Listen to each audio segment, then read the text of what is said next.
Easter from the big British castle. Egg, egg, egg, egg, egg, egg, egg, egg, egg, as Popeye says. And yes, I knew that was a made-up joke from last week's show. You thought it was gone, but now it's risen from the dead. That's what I said. Summery sounds, that's Khalees with Trick Me, from her third studio album, Tasty, released as a single in April 2004. This is ancient. We're supposed to be playing the music of the future. This is like a radio program from the distant past. Exactly. That's why I was talking in that ridiculous way. This is Adam here. Hey, good morning. This is Joe. Welcome to the Adam and Joe radio show here on BBC Six Music. And it's the entire nation of Britain bathed in glorious, yummy, honey-coloured sunshine. Sure they are.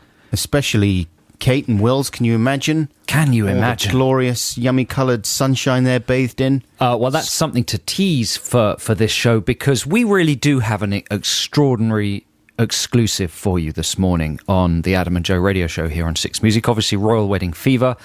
And we've secured a guest who basically is the greatest guest you could possibly receive in this week. And no, not that guest.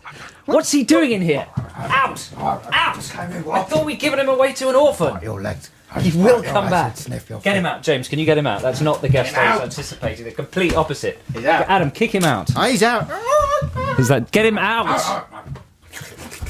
Honestly, 15 months away, and he comes back. He heard the word special guest, Oh, stink. and he's left a special present. No, the special guest is, of course, the Queen. The Queen. The Queen of England will be here live in the studio later for an exclusive interview. That's amazing. Building up to the big day. She's been on the show before. How did we get the Queen? Well, ever since she stopped presenting Blinder Data, Yes. she has been she's got more free time, and she's a big fan of the show. She's got like quite a large beard. Have you noticed that? Yeah. Well, met some ladies when they get older. Yeah. You know, new listeners are going to be a bit mystified by all that, aren't they? By the Queen. You just got to roll with it, though. Yeah. You know? New listeners to this show have all kinds of problems. They do, don't That's they? the least of their problems. It's just a wall of bafflement. It's a wall of bafflement. Help. Anyway, we got that plus lots of other tenuous features coming up in the show, so please stay tuned. Here's a little bit of music. In a second, something else that'll mean absolutely Well, we're going to nothing do the to Black you. Squadron Command soon, The aren't Black we? Squadron Command. That'll mean nothing to you as well if you've only just started listening. You know, James, we're going to play the Jam? I don't really like playing the Jam because of the Paul Weller thing. Oh, yes. I feel like he hates Adam me. had an incident with Paul Weller, Weller. And not only do I feel like he hates me, I know that he hates me. So it's a bit weird when we play the Jam, because it's like I'm What being... if other people out there love him? It's a great song, The Going Underground by the Jam. I mean, you know, you can't argue with the classical smashitude of the song. No. But it's like there's a bully singing at me who hates me. And Well, wants we to don't want hurt that. me. Let's have the Isley Brothers instead. The Isley Brothers don't hate me, I don't think. They love you. I haven't met them, so Big fans of the show. they don't hate me yet. It's your thing. Here it is. There you go. That's nice, you see. Thanks for that. The Isleys, it's your thing. This is Adam and Joe here on BBC Six Music. Happy Easter as well, listeners. You know, for tomorrow, right? Is it Yeah. tomorrow? And what a glorious sunshiny Easter day it is today as well. It's lovely. Hey, thank you very much as well to Sally Gossart. She has made some Adam and Joe Easter men, some cutout men. You can go on the blog and check these out. They are there, or they will be there on the blog. Joe, your mic's a bit weird. I'm having problems. He's having a little bit of- problems. It's all right, problems have been fixed. very rustly. All right, Russell Brand? Now listen to me. Why wasn't it like this in the first place? It's on the Liz Kershaw James. setting. Yeah. Right. So Sally's brilliant at making these things, isn't she? Yes, Sally Gossart. She's got it down to an art. Sally Gossart. She's made some for the characters in Attack the Block as well. Very nice, yeah. And so they're on the blog. Go and check out our blog. It's amazing. You can spend hours and hours there just looking at the blog and reading the blog. I have to say, I'm a little jealous of your ears. I've got giant You've bunny got ears. very big bunny ears. Yeah. I've got a little red pecky nose. But c'est la vie, n'est-ce pas? So check out the blog. Basically, listeners, it takes about an hour for things to get going on the show, okay? So just make yourself a cocktail. And then they peak for about 3 minutes. Make yourself a pie and a cocktail, put your feet up. Here's the information you're going to need to interact with the programme this morning, though. The text number is 64046. The email is adamandjoe.6music@bbc.co.uk. Were you going to do the blog address? Yeah, bbc.co.uk/blogs/Adam and Joe. And of course, the first order of business this morning is the Black Squadron Command. Do we have the jingle, please, James? Black Squadron! Always catch the beginning of the show. Black Squadron don't want to miss a thing. That's not the way Black Squadron roll. Went to bed at a reasonable hour. Gotta be sharp on Saturday morning. That's the secret of the Squadron's power. Black Squadron! Black Squadron is, of course, the elite listening force who listen live to this programme between 10 and 11. No, 10 and 10:30. 10 and 10:30. Is that what it is? It's the worst hour of the show. Really? So they're even braver. Yeah. They're tough, they're hardy, they're bulletproof, they can put up with really sloppy broadcasting. Yeah. Plus, they are a unified and trained elite fighting force. That's right. And they have a series of skills, usually involving household objects around them at the time, that they can deploy at any given moment. And they're ready to be dropped into any major war zone or incident of civil unrest. So we're going to issue a command for the squadron. Right now, Commander Cornballs is going to issue the command, and you need to have your photo devices standing by to take a picture of It's you. a single word command. You can interpret that single word in any way you want. Once you take the picture, you have to send it into the email address that Joe gave earlier. Black Squadron are, of course, notorious for their speed of response, their accuracy of response, their creativity and their inventiveness. Yeah. And Or- they've never knowingly killed one of their own, No. which is good. It's unique. Most armies, there's a bit of friendly fire casualty, but that Hasn't happened yet. No, because they're too good. Last week, I believe we received over 370 entries, many of which went up on the blog. So stand by for this week's command. It's quite exciting, wouldn't you say? Very exciting. Very exciting indeed.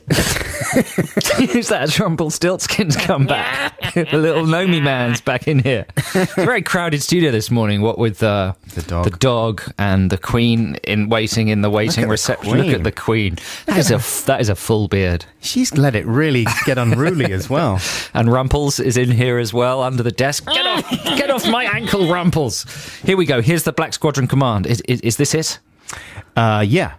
Let's do it. Stand by, Black Squadron. Your command is robot.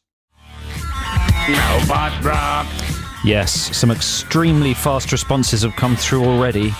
We're early in the process of sifting and vetting the Black Squadron photos. There's going to be a lot abrupt end. There's going to be a tin foil shortage this weekend, isn't there? I was hoping there would be some tin foil employed, and there has been already. We're going to have a close look at those, and we'll get back to you with some, named responses. Careful with that tin foil, though.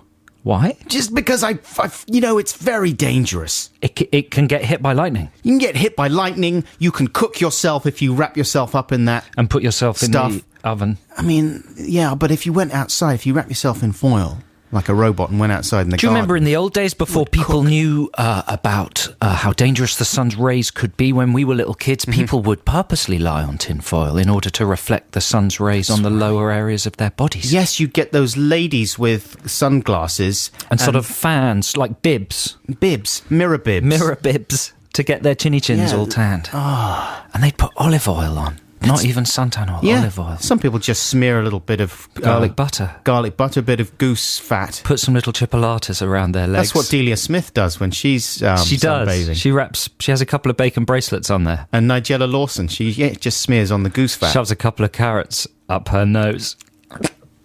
Nice job. Thanks. Getting out of that corner. Hey, I've got new boots, and they I bought new walking boots, right? Do you like them? Yeah. It's just a fun sentence. Hey, I've got new boots. Yeah, well, I'm thinking about It's good. them. And I got them yesterday. They're like hiking boots. They're sort of They're very modern hiking boots. They're Yeah. like a cross between... I'm looking at them now, listeners. They're a cross between trainers and hiking boots. I'm like a space robot fighter man, aren't I? Yeah. Shoes. Their shoes are exciting things these days. The only problem with them, and I they stink. realised this, they stink of weed. Why? I don't know why, but they do. I was working yesterday. I was breaking them in, and I was sat there at my computer, and wearing them, and they were thinking, "Oh, these boots are comfortable." Are you really breaking in boots while you're sitting at your computer? Yeah. Surely walking up a hill or something would be the way to break in some boots. No, because I'm joggling. You're joggling with the mouse. Joggling. No, with my feet. You're joggling with your feet, right. Joggle. Yeah. And I'm thinking, what is that wee smell? And at first I was thinking, it's not me, is it? Have I just lost control of all my faculties? And I thought, no, that's not right. And then I thought maybe it was the blossom.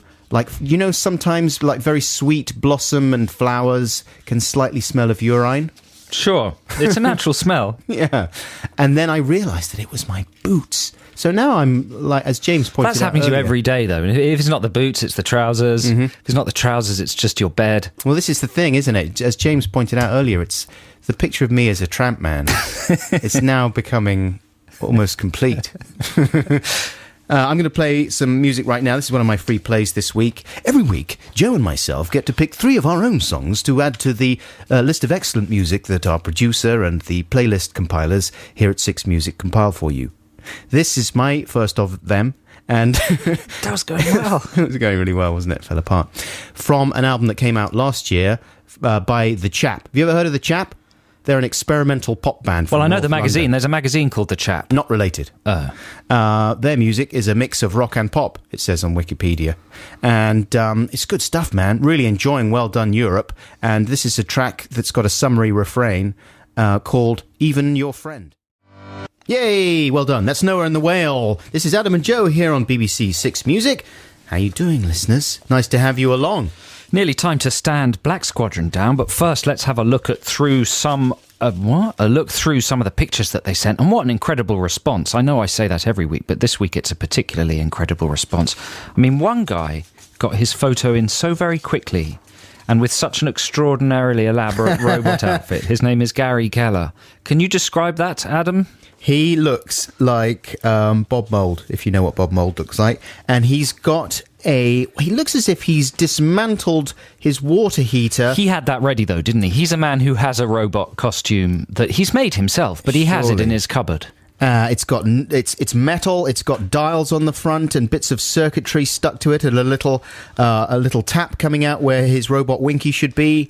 And best of all, he's got a sort of domed, sort of metallic cowl over his head. Yes, he's got like a big metal kidney dish that's acting as a hood there on top of the whole thing, and he's even got metal arms. He's got a skin-tight metallic bodysuit. Come on, Gary, you've got to confess. Did you have that ready? Were you going to a robot party anyway? Because that's amazing. There are people like Dave Wilby who has an actual Dalek in his house. Yeah, and has been able to take a picture of himself dressed as the Doctor, trying to repel it with some sort of a sonic screwdriver. There's people who've been more lo-fi, like Lalisha. How would you say that? Lalita, who has merely positioned a Cyberman helmet on her cat's head. It's a nice job, though. It's very effective. Then there is sort of insane, crazy robots like James Stringer, who's merely just put tinfoil over his head. Wrapped tinfoil around his head, put some sunglasses on, and then positioned himself under a fan. And then there are some sort of surreal, high-impact robots like Peter Morton, who seems to be in his office, perhaps. But he's drawn a robot face on an enormous cardboard box, put it on his head, and he's doing the classic robot arms. You can't go wrong with that, can you? What is it about those arms that denote robotics? Just the angle, just the right angle of the arm and the palm and thumb spread. Robot. Yeah. Why? Well, because it's hard to articulate. Robots have Is that from C-3PO or from Metropolis? It's got to be a bit of both. Bit of both. I'm saying a bit of both. They're one in the same. So, wow, I mean, there's so many amazing robots that have come through. Various people have put pots and pans on their heads. Mm-hmm. Andy Brown seems to have put a large pan on his daughter's head, and she's holding a whisk and a spoon, and she's got a tinfoil. I'm building up to it. She's got a tinfoil skirt. But for eyes on the inverted pan, he's merely put 2 pieces of circular chorizo. And they've obviously stuck, because of their fatty content, onto the metal. Wow, how terrifying. A robot with meat eyes. Salami eyes. Salami eyes. She looks like Lady Gaga. Lady Gaga wishes she looked like that. Yes. Anyway, Lady Gaga's over. I read it in The Guardian. Oh, really? The Guardian were the ones that told me that Lady Gaga was okay to like. Exactly. Oh, my goodness. Thank you. That was an incredible response. Amazing. Keep them coming in. And don't forget, you can see all your pictures at the Adam and Joe blog, bbc.co.uk/blogs/Adam and Joe, and they'll start going up as soon as we can get them up there. Let's stand down the squadron before the news. Black Squadron! Stand down, your work is done. You've earned yourself a nice warm bath and maybe a nice little bun. It's just gone 10:30 here on Six Music. It's time for the news. Yes, that was Another Girl, Another Planet by The Only Ones. This is Adam and Joe here on BBC Six Music. What you got there, Joe? I got information about The Only Ones. Go on then. It appears on the band's 1978 eponymous debut. Mm-hmm. The song holds place number 18 in John Peel's all-time Festive 50. Wow. Quite an accolade there. They're a good band, and I really like them. And yeah. So I was in Centre Parks this week. I know, you had a little family holiday, didn't you? Sure, I How did. exciting. It was amazing. What a great week. And hey, I should also say that we were talking about the whole of Britain being bathed in sunshine. It's not true. Is it not? Disgruntled listeners in Edinburgh have... Hey... they need to be represented by this programme as well. And apparently it's grey. I'm joking. It's grey. Is it grey in It's grey and Edinburgh? nasty in Edinburgh. I'm so sorry, Edinburgh, that it's grey and nasty. It's not nasty, though. It's grey, but it's fun. And everyone's having a fun Edinburgh-style time, I'm sure. All they got to do in Edinburgh is get together and blow the clouds away. Blow the clouds Everyone away. just faces into the sky and goes... If enough people do it... Yeah. You can make it sunny. Now, what do you think the position is with grotesque Edinburgh accents? Is that acceptable? Like if they Well, were... Robin Williams in Mrs. Doubtfire. Now, if you can do Mrs. Doubtfire, then you're all right. That is actually as Oh, my good as... dear. Oh, my dear. Oh, my boobies are on fire. I better get these panelings. Oh, dear. That's nothing like it, is it? What was the last bit? My boobies are on fire. Yes. Actually, that's not dialogue from the film, but that's like the closed caption for the hard of hearing version. My boobies are on fire. Oh, no. Oh, my tortoise. Oh, dear, don't you worry. My tortoise are on fire. My tooties are burning. Mr. Henderson. So that's fine. That's It's getting all fine. hysterical a bit early in the programme. Yeah. Not good for new listeners. People, as well. American actors like doing a bad Scottish accent. It's like it seems to be totally acceptable to do a rubbish Scottish accent. Mike Groundskeeper Myers Willie, does one as well, doesn't he? Yeah, who's the guy that does Groundskeeper Willie? That's I don't know. One of the Spinal Tap chaps. one of the no, it's one of the Hank Azaria, is it, on Maybe, Simpsons? maybe. Someone will correct me if I'm wrong. And yes, of course, Mike Myers, who he never misses an opportunity to do his bad Scottish accent. He does it in So I Married an Axe Murderer. So listen, I've done one. He's done one. Yeah. Williams has done one. What about Buckules? Well, it's tough for me because my accents are very accurate. That is quite accurate. And that is an absolutely spookily accurate Scottish accent. And if I was blowing the clouds away, this is how I'd do it. Oh! Oh! Hi! Ah! Oof! Adam Buxton on BBC Six Music. So I failed to talk about Centre Parks. You did, didn't you? maybe We'll I'll come do back that. to that in another link. Listen, back to Centre Parks. If you live in Scotland and you were insulted by Adam's accent, please get in touch. 64046 adamandjoe.6music. Notice I'm not talking about my one. At .6music at bbc.co.uk. Thanks very much. Here is Cut Copy with You Need Now, or is that the other way around? No, it is. It's right. It's Cut Copy. You Need Now. You need you now. Now you need now. Cut Copy. Need You Now. They're a synth pop band from Melbourne, Australia, mate. Mate, That was from their third album, Zonoscope. Imagine having a Zonoscope. I've got one, mate. It's Have in you? Yeah, it's in the garage. Oh. I spilled some oil over it, so it's a bit messy. But yeah, no, I do have one. Does it still work? No, mate. Oh, no, it doesn't, mate. unfortunately. What's it called again? Zonoscope. A Zonoscope. No, I've run out of VoIPs. You need VoIPs if you... You can't power your Zonoscope without a packet of VoIPs. gotta go They get used to some. do them at the Soupy, Yeah. but they don't anymore. It's what we call a supermarket in Australia. Yeah, or down the Marco. You can get The VoIPs. Marco Pierre White. Right. That's nice. If anyone's got any spare VoIPs, could they send them to Joe for his Problem is, Zonoscope? VoIPs are big. You can't just pop them in your pocket. No, you got to chop them up. Got to borrow Barry's truck. You You got to chop them up and chop borrow 'em up. Barry's truck. Got to use the Cheney. Right, let's get into Retro Text the Nation, shall we? Here's the jingle. I like to listen to Adam and Joe, but I listen to the podcast, not the live show. I used to feel acute frustration because I couldn't join in with Text the Nation. But now my troubles have disappeared because Retro Text the Nation's here. And now my letter might be read out instead of thrown in the bin and forgotten about. Whoa, what was going on there? Bin and trash. Bin and trash. Yeah. Weird. That was mutated. That was to please everybody and nobody at the same time. Right. So, we were talking about conflict resolution on last week's show.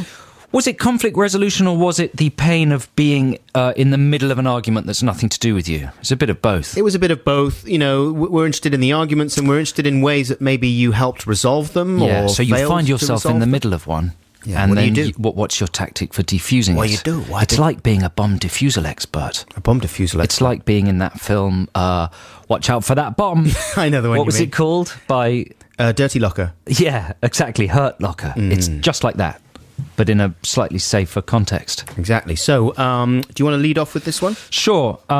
Here's one or two. Basically, I've been through a lot of emails and I've compiled a little assemblage of different tactics.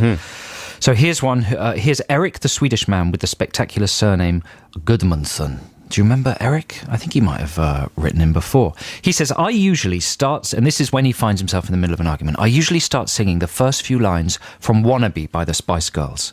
This usually gets everyone extremely confused and silent, and if needed, I throw in a little dance.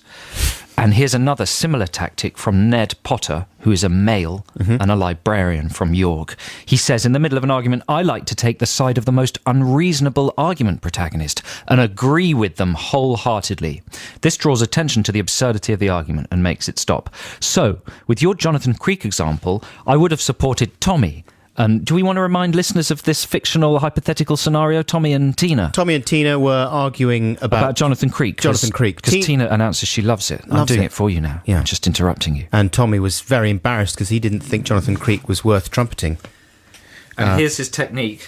Oh my God, your choice of television is abject! Jonathan Creek, I hate that. I hate that you even said that. I've just been sick in my own mouth. That's his technique. That's what he would be saying. He would take one side and grotesquely exaggerate his support for it, Yeah. therefore parodying the whole argument. And then finally, just a couple from my little salvo. Steve Beale has the following techniques. I've been using a stage whisper-based technique when I found myself in the middle of an arguing couple. Quote, I feel really awkward. Tommy and Tina are getting really stressed about Jonathan Creek, and now there's an atmosphere. I don't know what to do. He would whisper that to whoever's sitting beside him. Right, but loud enough for everyone to hear. Loud enough, yeah, sort of a sort of Homer Simpson-style exaggerated whisper. Yeah. And he also says that a friend of mine uses a sort of director's commentary stroke narration style approach. That's a good idea. Where he describes what's going on as if it's a scene on a TV show. That's a really good Quote, idea. so, yeah, what's going on here is Tina's mentioned that Jonathan Creek is a good show to watch. Tommy's reacted quite badly to that. Now he's got his head in his hands. There's quite a bit of tension in the room. Let's see what happens next. That kind of thing. That's a brilliant idea. Here's a more anecdotal one. This is from Mona, age 26. She's a girl, Joe. Yeah. Hello, Adam and Joe. Forgive me my bad English. I'm not a native speaker. Couple years ago, I was in a shopping centre with my mother. We were arguing about something small. It was more misunderstanding rather than arguing. We were sitting in front of a shop talking very lively when a stranger approached us and said, "Could you please keep this at home? You're spoiling my afternoon," and went away. I was shocked and embarrassed. I stood there with my mother for about 20 minutes trying to understand what just happened. I think my mum was analysing that too because she also went silent. After that time, I became angry with that guy. What does he know anyway? And who is he to give me advice? How dare he? Later, I discovered that he was shopping with his wife and 2 children, so maybe he was tired and tried to pass his frustration to someone else. Well, it worked, because since then, I never argue with anyone in public, especially with my mother.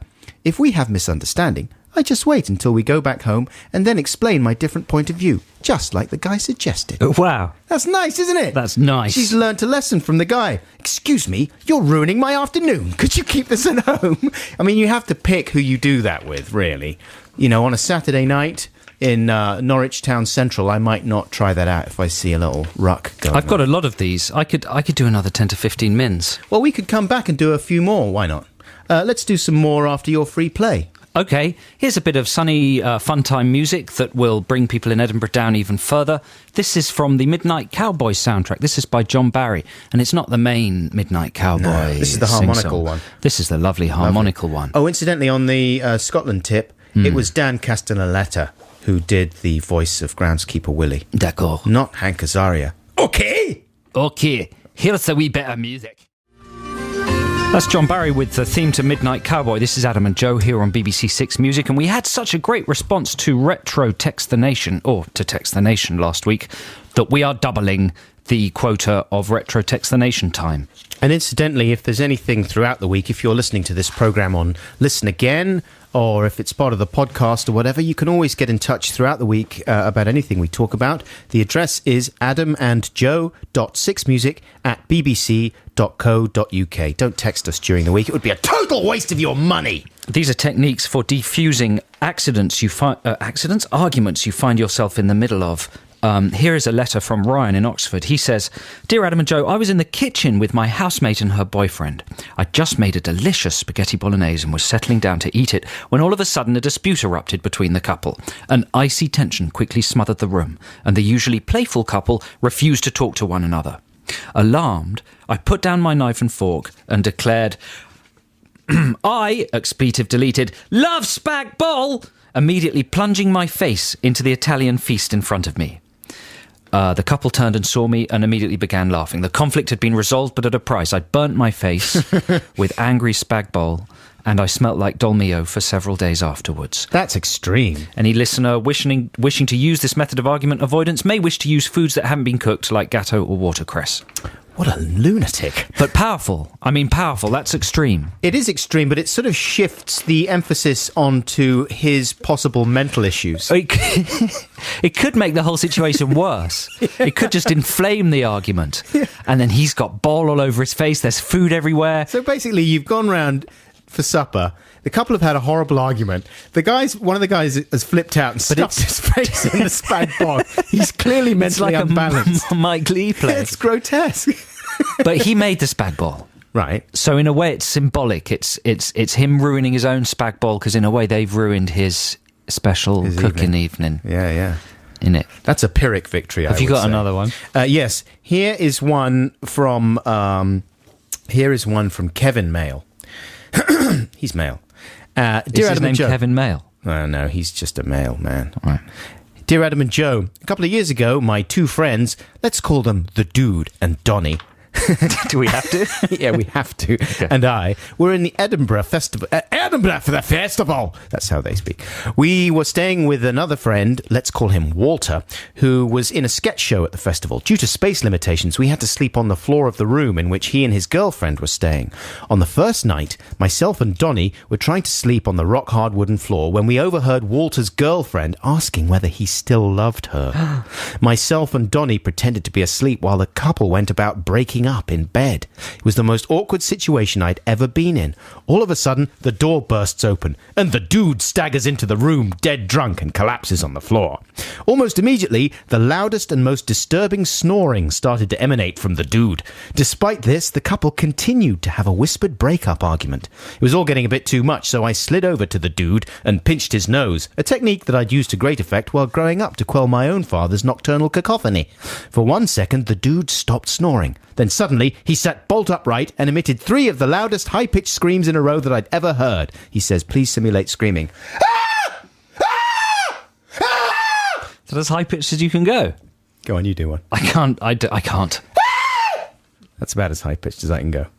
After a second of silence, the entire room burst out laughing. The couple stopped arguing, and eventually we were able to get some sleep. P.S. They did break up several days later, but fortunately we found somewhere to stay by then. Somewhere else to stay Incredible. by then.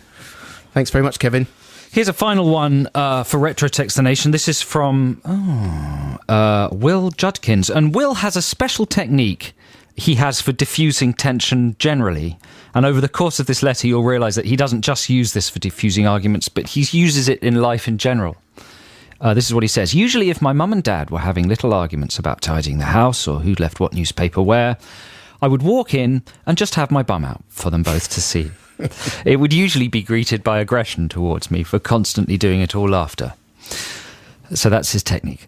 He goes on to say, unfortunately, I now use these tactics, plural, as if there's more than one tactic in just getting your bum out. Well, there's two cheeks, aren't there? That's true. Unfortunately, I now use these tactics for when my mum is on Skype from Tanzania, where she's doing volunteer work for voluntary services overseas. And I just walk in the room with my bum out, wasting my mum's internet and precious little money and my dad's time. P.S. It's also quite good for arguments with my girlfriend, especially whilst she is talking to me. Put your tactics away. So he just basically walks around with his bum out all the time and creates an atmosphere of fun wherever he goes. Bum fun. Hey, what's his name? Will. Hey, Will's got his bum out again. It's going to be a good day. Hey! Here That's a are... slightly half-hearted cheer. Yeah, thanks very much for all those, incidentally, and we'll have more Retro Text the Nation Will is male. next week. And he's 18 and an illustrator. Good job, Will. He does bum prints. Very nice. Here's Two Door Cinema Club. This is Something Good Can Work. That's the Wannadies with the You and Me song. Nice to hear that again. That's a summery sound. That's a classic summery sound. This is Adam and Joe here on BBC Six Music. Now, I had a fun trip on the train the other day. And in fact, I talk about the train so much. When you talk about the train, we get a lot of correspondence because quite a few people who listen to the podcast of this programme listen to it during their commute on their way into or back from work. And they often send us in stories of things they've witnessed upon the train. Can you just close the door? It makes me nervous when the door's open. On the train floor. I don't like it when the doors are open. You know what I'm saying? My wife always leaves the door open of the sitting room when we're watching TV. The doors are open and the surfeited grooms do mock their sleep with something. Totties. A bit of Shakespeare. With foibles. Foibles? Yes. No. Thanks very much for closing the That's door. all right. So yes, we talk about train To like mock their incidents. charge with sleep. Thank you very much. Thanks, yeah. William Shakespeare. We talk about it so much on the show that I thought maybe we should have a jingle for travel tales. Not only my own, but those sent in by listeners as well. So here's the jingle. Traveling tales, tales of traveling on the train or an automobile or an aeroplane. I want to know what your traveling tales. All aboard the Skylark! Wow. Oh my God. That's like being shot in the face. How did you get the Wilburys back together for that? Shot in the face with fun. Yeah. It's amazing to have reformed the travelling Wilburys. Wilburys. Well, it was hard. Dylan was way up for it. Yeah. And to do something so short as well. Yes, exactly. They didn't mind. Tom Petty was happy to do it. Yeah. The only one that was... How exciting. There was a couple that were a bit tricky. Orbison, particularly. Tricky was up for it. He was fine. Anyway, so Travelling Tales. I was on the... So this is a new segment. Sorry to interrupt. This is exciting. This is a new segment, and it means you can send in your stories of trouble and strife on public transport or during your commute to 64046. Or joy. You know, maybe you had an amazing time. Or adamandjoe.sixmusic@bbc.co.uk. Especially if you were listening to the podcast while it happened, because then there's extra synergy. Exactly. Yeah. So on Thursday evening, I got on the train to come to London from Norwich, and I think there was a foot sport goal kick match going on between Norwich and Ipswich, I think. And there was a lot of fans on the platform. And Norwich is where you live? Norwich is where I live.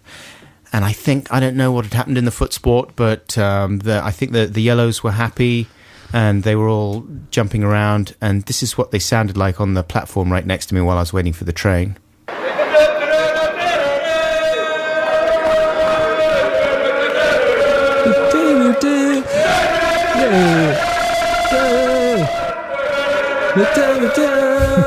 That was just like... yes. There's only about 6 guys making that noise. What song, though?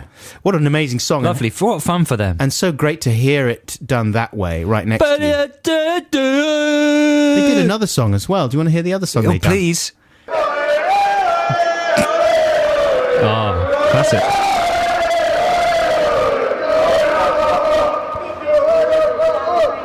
Yeah, that's my favourite version of that song. They should record an album, those guys. You know, they unfortunately they don't take requests because they're so busy with the packets of crisps that they're kicking to each other and bursting open onto the platform that they don't have time for the requests, which is a shame. So that was fun. That was nice, putting me in a good mood to get on the train. It's lovely. So then I get on the train, and obviously because of the foot sport going on, the whole train was just trashed that had got in. It got in really late, so they didn't have time to go through and clean it because it had to immediately set off for London. And the whole train was just a complete disaster area. It was strewn with cans and, you know, free newspapers and crisp packets and everything, and little plastic glasses. Football detritus. And it was really a disgrace, I thought. And to whom? To Dr. Addy Buckles. Yes.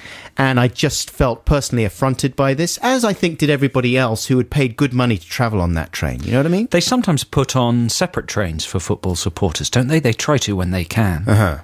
Well, obviously, it didn't happen this time. It didn't happen this time.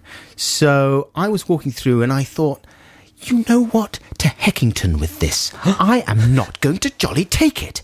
And so I strode through the standard class carriage, which I had bought a ticket for, straight to the first upper class carriage. Oh.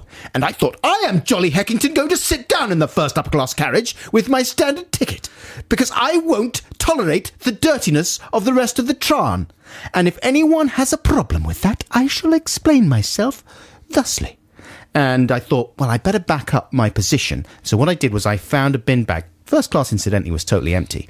I found a bin bag. And wore it as a dress. And I wore it as a dress. In order to command respect. I got completely nude and wore that bin bag as a dress. No, what I did was I cleaned up the first class carriage. No way. Which was also strewn with litter. Really? Yeah.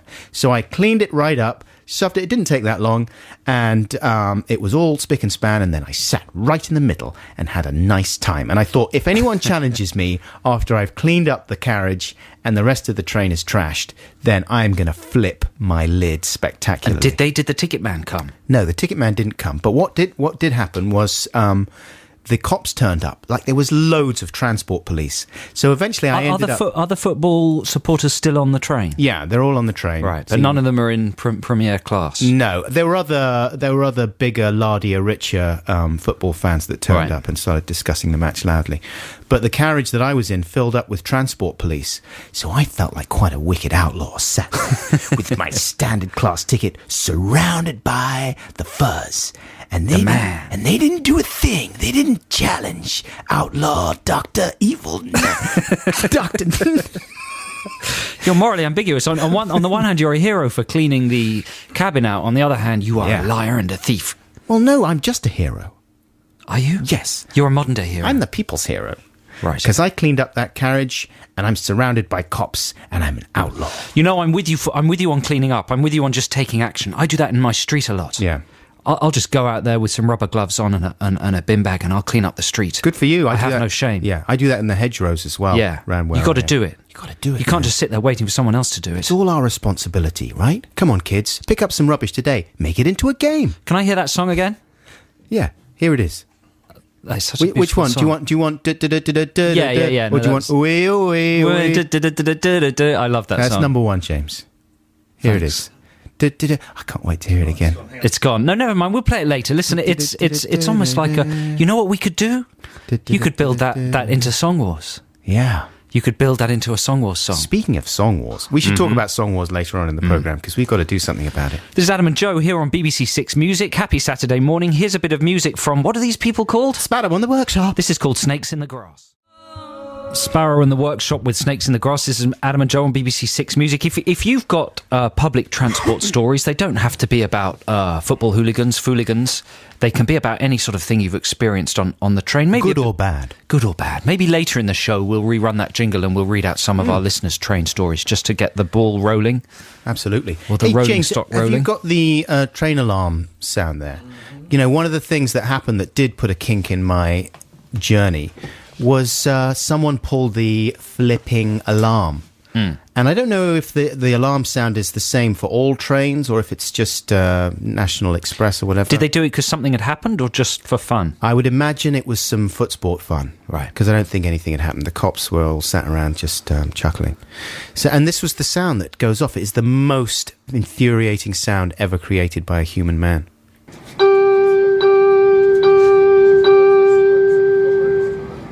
But it's the gap between the next. You think, oh, it's stopped now. Someone's stopped it. Oh, thank goodness, I can relax now. That's better. Okay, nice and relaxing. What the? It's like a giant toddler with a xylophone being very insistent. Yeah, that's right. It's quite a gentle sound. It's horrible, though. I mean, it's really loud, and it cuts through absolutely everything. If you're I've got to say, listening sirens in general have got more offensive, haven't they? I was watching an old... Yeah, see? Deal with that. Thanks, James. I was watching an old something or other. I can't remember what it was, but it had the sound of an old police car. Mm-hmm. And how lovely the siren sound used to be, sort of honky and horny. Yes. It's like the horny horns. And now they're just like some insane, panicking, evil robot overlord.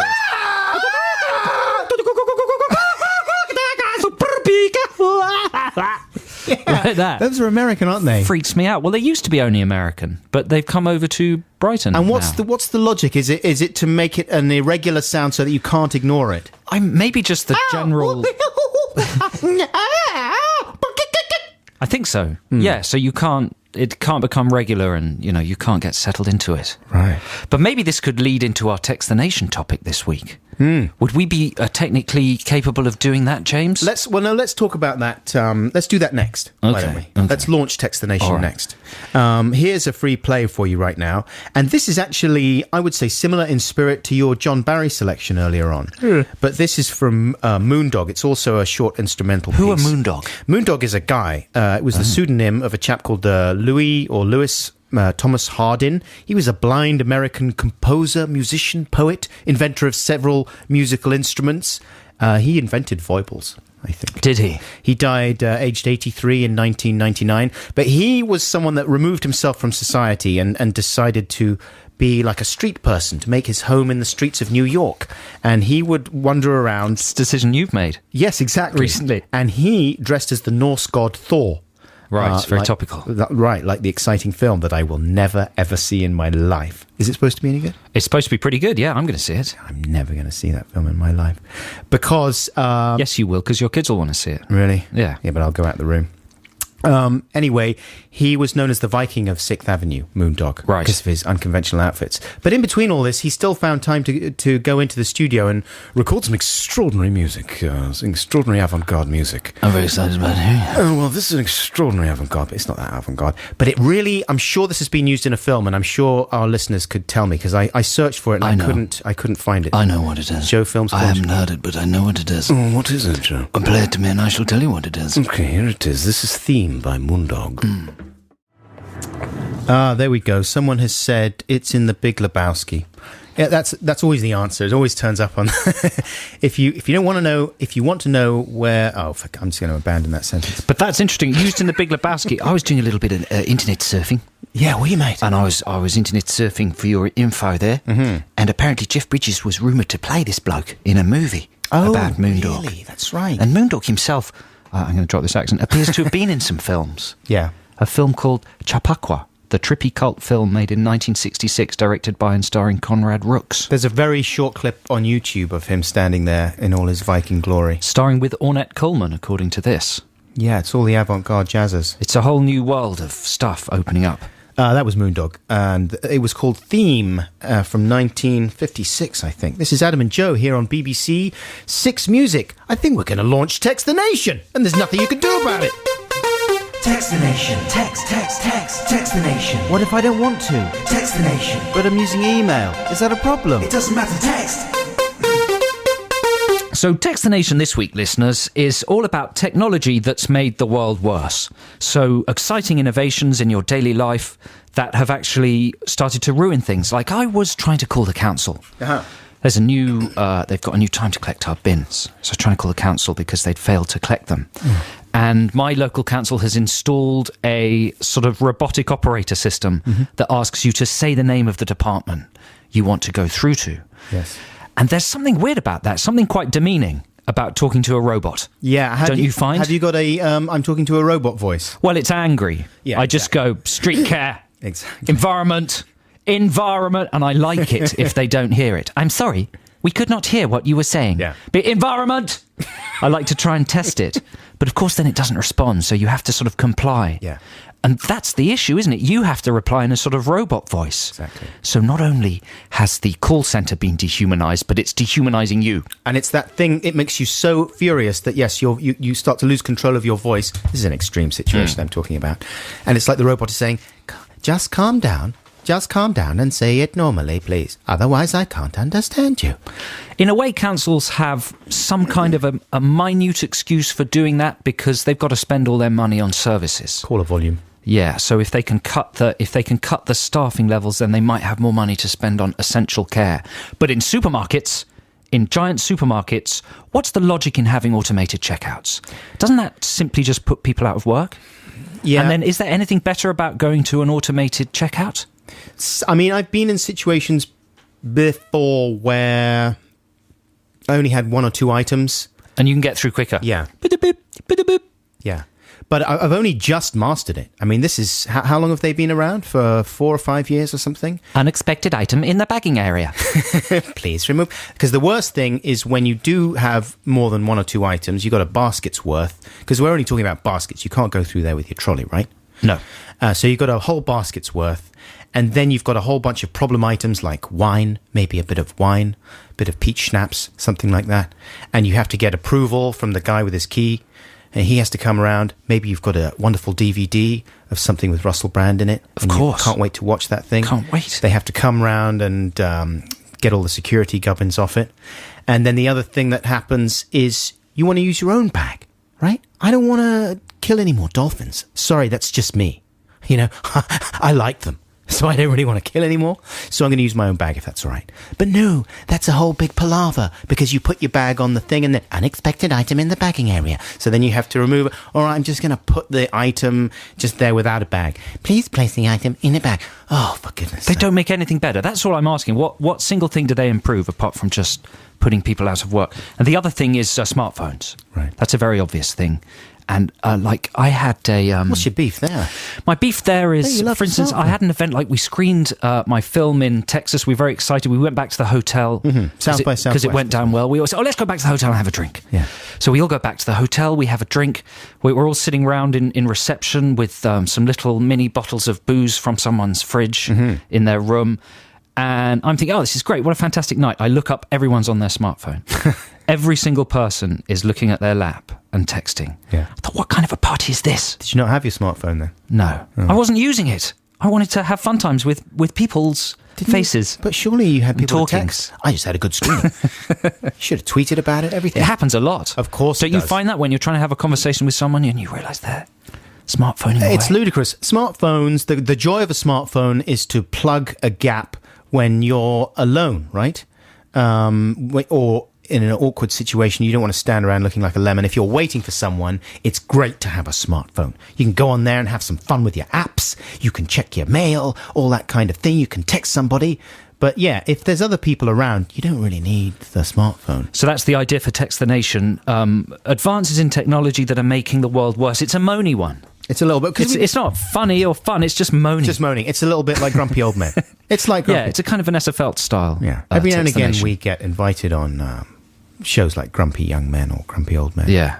I haven't had an invitation for a while. Maybe No. we'll get one now. But one of my modern things is the sales call. That's an obvious one. The phone Yes. goes. Oh, the automated sales the call. automated sales call, and you're thinking, yes, the phone's gone, because my phone doesn't go very often at all. Because generally, you get mobile phone calls these days or emails or whatever. What do they say when you pick it up? Well, there's the telltale gap. When hello. Have you ever considered how interesting it would be if you invested in... By which time you go, shut up! Slammed it down. There's always the gap.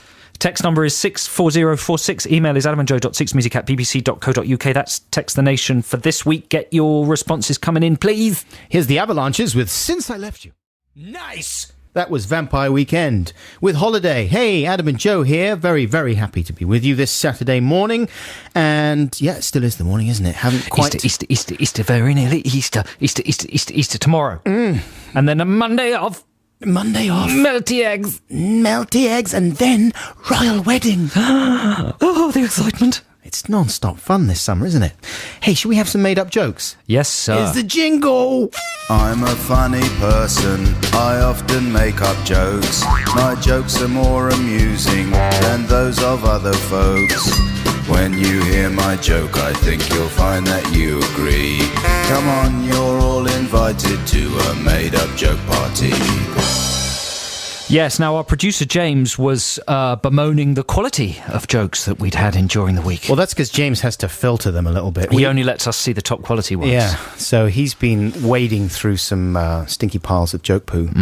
Now, listen, I'm honing these rules, these joke rules, okay? Oh, good for you, because I didn't think you cared about this kind of thing. I thought I was a lone voice. No, I agree with you. Trying to put a little bit of, what would you call it, sort of filtering Sure. into the joke pipe. Here are Adam's rules. I like what's on the top of this page. My favourite murdering techniques. Time murdering. Oh, sorry. Okay, made up jokes. Made up jokes, made up rules. Number 1, no mascarpone/mask a pony jokes. Yeah. Now, does that go to cheese in general? Is mascarpone a cheese? Cheese is on there, also Okay, on the number rules. 2, no jokes about the Nile, brackets river, and denial, brackets mental state, sounding similar. No cheese puns. Yeah. No jokes where the punchline is some mangled form of the names Adam and Joe. Yeah. Yeah. Please avoid Potter. Yes. And finally, no jokes nicked off Tim Vine. Please avoid Potter as long as it's absolute solid gold. I think I've got a good Potter one. You see, I found a good Potter one. Maybe we've got the same one. Right. Yeah. And yeah, there we go. So those are very good rules. And we can add to them as we go along. Maybe we should post them on the blog as well. We should post them on the blog. Yeah. I would say try and briefly tell us when and how you made up the joke in no more than a couple of lines. So we have a bit of sort of heritage context. Sure. Let's go. Let's go. Let's do it. Do you want to kick off? Sure. Hey, shall I just, before you kick off with a good one, I think I read the worst one that we ever got sent this week. And although it made it through the filtering system. You read it this week. You're about to read it. Yeah, we got sent it this week. Okay. And the header for the email was joke stink, quite rightly, from James Wheeler. He says, this is a combined effort with myself and my colleague, Stuart Dean. Every time I say it to myself, I'm a little more disappointed with it. Well, James Wheeler, you should be. Here's the joke. What did Lionel Richie say after having a sense of dread during a day littered with particularly bad typing errors? When I get that feeling, I need textual healing.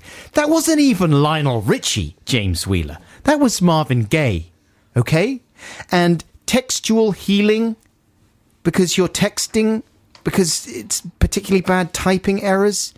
No, just nothing about it. Listen to the pause you're going to get before the fart here, right? Listen to it. All right? That was long. That was a long pause, James Wheeler. You should be ashamed. And your colleague, Stuart Dean. Two-man effort. So give us a good one, Joe. I'm looking through them. I'm panicking. I'm looking through the ones I picked out and I'm panicking. Was it very late at night with a glass of wine? It was late at night. I was a little bit tooty and I was going, oh, that's not that bad. But now in the cold light of Saturday morning, it is that bad. Is it? Do you want some time? Oh, God. Okay, here's the best one I think I've got. All right, then. That's going to be depressing when you hear it. I do hope this amuses. Keep up the excellent work. Says, oh no, that's someone else. Sorry. Okay, here we go. This is from Tom Botel. Question. What do you call it when the start of Fawlty Towers touches your bottom in a church? Ecclesiastical. Hey! Ecclesiastical. That's nice. That's not bad. It's cheeky. It's topical. It's religious. All three things that British people love. Especially on Easter weekend. Exactly. Here's one from Joe Russ. Oh, God, that was a relief. That's good, man. He says, my granddad, who's a bit doolally, told me that he lost his hearing when he was in Rome in the war. I've got this too. I didn't believe him, but when I asked him if he was sure, he said, yes, definitely. That's good. I had that one out as well. That's good. That is a good That's not one. even a pause. That's just a straight out laugh. Yeah, thanks, Joe. Original. Do you I would think say. I've never heard that. I Googled that one. Deafness and Italy are both ideas that have been around for a while. Right. So have Doolally Old Men. Nah, it's original. You think so? I think so. I'd say if that's not original, it's coincidentally. Definitely. Yeah. That's good, Joe. Oh, I gotta have another one. Come on, you've got this good Potter one, haven't you? Okay, I have got the Potter one. Come on, let's have that. So that it's good. Here we go. Here is one from a person. Dear Adam and Joe, this joke was a real conversation occurring last November, but works as when told as a joke. This is different to my one. Credit to Neil. This isn't the Potter one. Oh, okay. Credit to Neil, whose response was given in real time, i.e. without the half-hour wait that most would need to come up with such a witty reply. Here we go. Neil, quote, "You must be excited about your adventure holiday this weekend." Bruno replies, "Yeah, we're going kayaking, but as it's winter, I think it'll be really cold." Neil, "Oh, well, I guess you can't have your kayak and heat it." Nice! Nice! He's amazing. Love the show, Bruno Fisher. Neil. I want to hang out with Neil.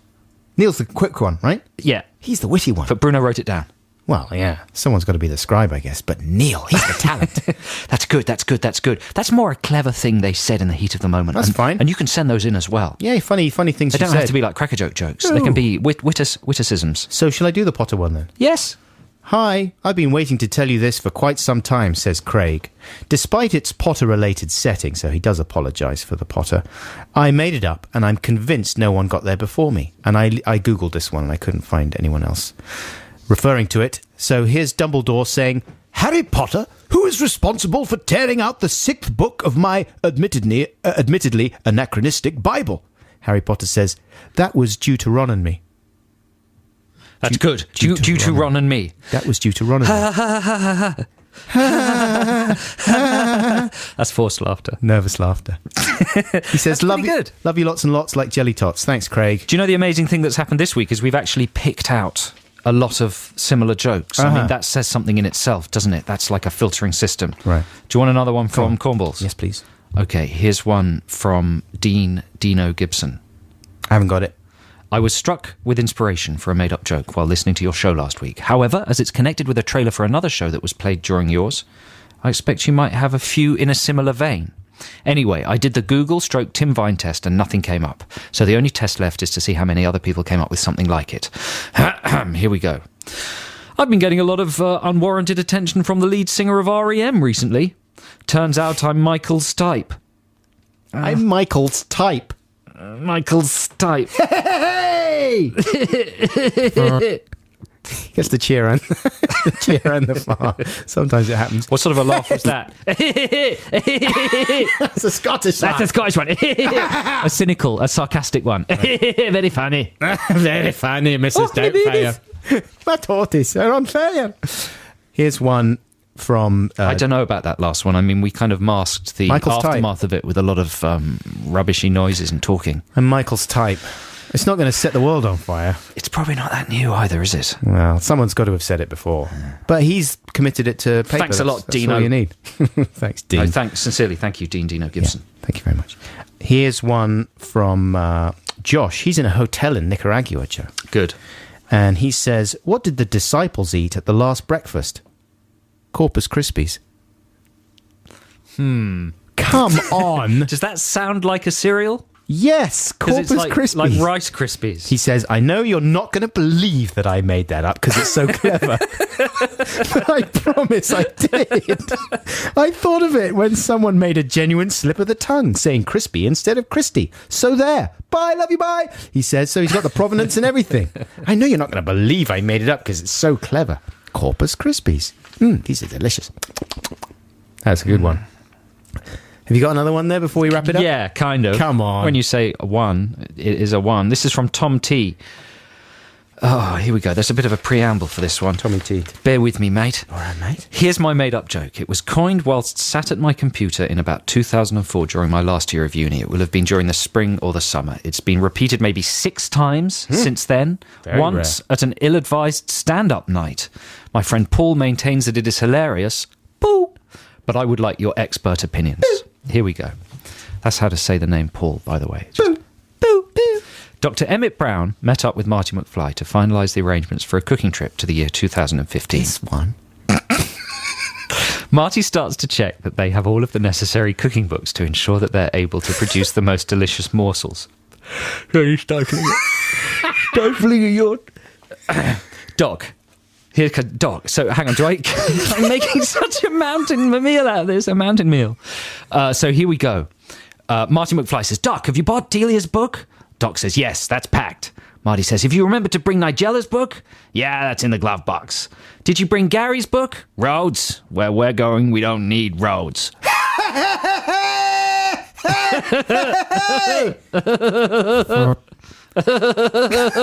get all the different types of laugh together for that one. Right. Thank you very much indeed to everyone who sent in made-up jokes. And, don't worry if you didn't get yours read out this time. There's if you always another don't time. like this segment, or you think the quality of jokes is low, then make one up what's better. Do a more better and one. Send it in. Raise the standard. 640-46adamandjoe.6music@bbc.co.uk. All organic jokes. Public Enemy time. And now, what are your memories of this, mate? Fight the Power. Fight the Power. Well, my memories of this are always connected to the film Do the Right Thing. Yeah, that summer, it was a hot summer, and the film was all about 1989. A steamy summer. And I remember listening to this around at Zach's house. You remember? Oh, well, I remember sitting on the steps of the cinema having a discussion about the issues this film raised. Yeah. But what a record. This is ideal if you're getting a little bit hot today and you feel like throwing a dustbin through a shop window. And we used to have fun wrapping this in a camp way as well, didn't we? Did we? Elvis was a hero to most, but he never meant spit to me. He's straight out racist. The sucker was simple and plain. Mother loved him and John Wayne. Yes. Like that. So, lots of ways to enjoy the following record.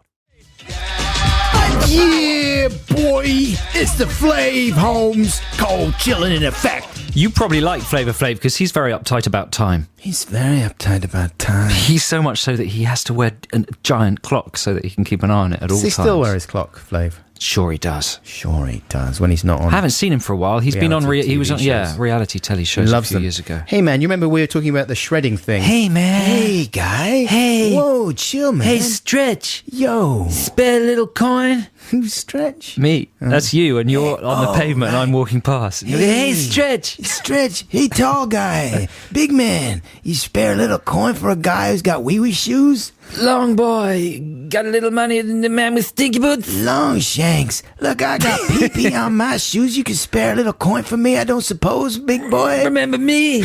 Lanky Lulu. You remember me with Sixth Music? Don't you remember the Hey, head in the clouds, film man. You spare me a couple of dimes for my stinky shoes? No, I can't. Please? So, just a short thing to say that you were right about the shred guy. He got the Yes, Kings he of did use Leon the original, vocal. Yeah, we were talking about this last week. This was a video of the Kings of Leon performing very badly that Adam thought was real. He then discovered it was made by a young man who specialised in Tom Mitchell. shredding videos, who we've been very happy to correspond with. Allergo and his Noise. dad. He is on YouTube. Then the following week we had an argument. It was a discussion whether he had actually re-recorded the whole thing, including the vocals. Yeah, I thought he had. Turns out that he actually isolated the vocals somehow and reconstructed the Somehow. music around it. I don't know how he did it, but somehow he did it. using machines and tricks. It He seems did it. incredible. Anyway, so there you go. Anyway, thanks a lot for that, Tom. And you were right, Joe. Okay, here's a free play. This is a band called Zombie Zombie. I think they're French. Are they? I only think, though. I don't want to go around accusing people of being French without being fully informed. Zombie. And they've done a cover of a whole lot of... They've done an album of covers of John Carpenter themes. Here is Zombie Zombie's cover of the theme from Assault on Precinct 13. And Fleet Foxes with Battery Kinsey. With their biscuit tins and their half-broken guitar, but the joy of unified vocal singing. All sat round the campfire, cooking away their dinner of logs and cones. In a small town called Hootentots at the foot of the Appalachian Mountains. All trying to disentangle their beards from one another. Sieving for gold when they're not making up some sort of a historically valid tune. Peeling the old leather from the bottom of their boots and frying it up like a yummy fish. Cutting off their tongues and making bunting. Tongue bunting, just like their forefathers did when they could find no papyrus. Son, we're out of tongue button. You go out there and make some more, or I'm gonna whip you with a mollusk. That's what it was like when the Fleet Foxes were growing up. A look back at the past there. Now, Joe, you listen to Radio 4, right, when you're not busy? I do. Adam, I was on Radio 4. You were the host of Back Row? Hello and welcome to Back Row on Radio 4. Wow, just that voice gives me the chills in my pants in my Netherlands. But the other one, of course, is Front Row. Back Row is for movies, right? Yes. Front Row is their flagship culture show on For Radio the arts. 4. Yeah. Arts and farts. And it's Mark Lawson is one of the regular hosts, and who's the other guy? John? Anyway, I was listening to it this week, and they're having it was a themed week of items about digital future, like how is the future going to change thanks to digital technology. And one of the things they had was a composer lady on there, and they set her the challenge of making a little composition with just a smartphone, because it can be done. It can be done these days. So here's basically a clipped version of that segment, and here's the lady putting together her mobile phone symphony. This evening, we set a challenge for composer Shirley Thompson. We asked her to travel from her home in East London into Broadcasting House, composing and recording music in reaction to what she could see en route, using only an iPhone app. I found some really interesting bell sounds on the music app that I'm going to incorporate in the composition.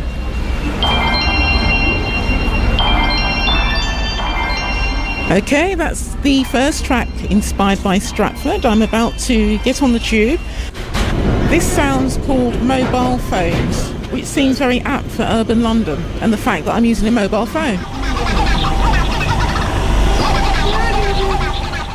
I'm going to look for some sounds that are in contrast to the sounds that I used on the Underground, something that's contrary to what you would normally think of as being urban.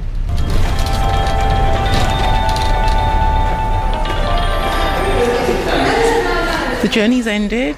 I'm in Broadcasting House. I'm just going to put a few finishing touches to my composition. What about some starting touches? Well, she's got an amazing palette of extraordinary modern sounds, digital sounds there to work with. She's a professional composer. She is, what's her name again? Shirley Thompson, I think her name was. She's a well-respected composer. She was doing a very good job with quite a tricky brief. Absolutely, yeah. Come up with, and it's always fun when they do this on art shows every now and again, just put creative people on the spot and say, right, we've given them 1 hour and they've got to come up with an entire play in that time from absolutely nothing, from suggestions texted in by our audience. That happened on Club X or something. Yeah, like that, in the mid-'80s on Channel 4. And the results in that situation were absolutely ludicrous and appalling.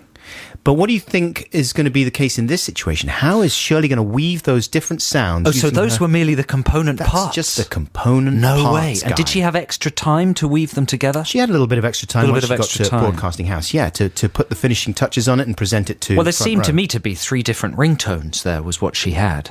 Isn't that the case? She was using an app, a music generator. Oh, an app, yeah. I don't understand that kind of lingo. So are you ready to find out how she got on? Yes. Okay, here is the finished composition by Shirley Thompson.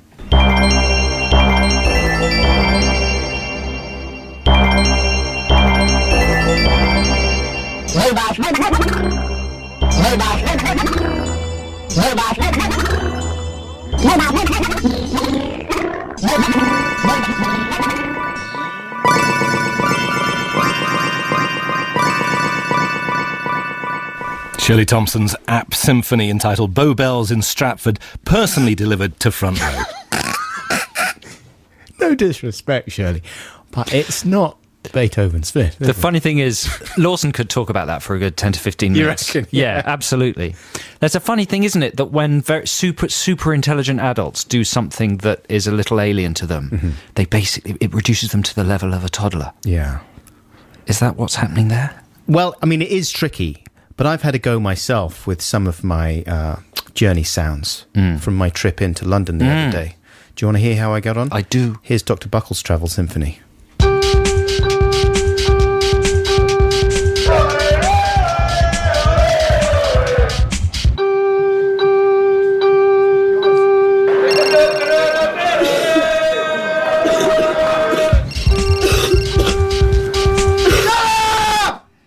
was me screaming at the end.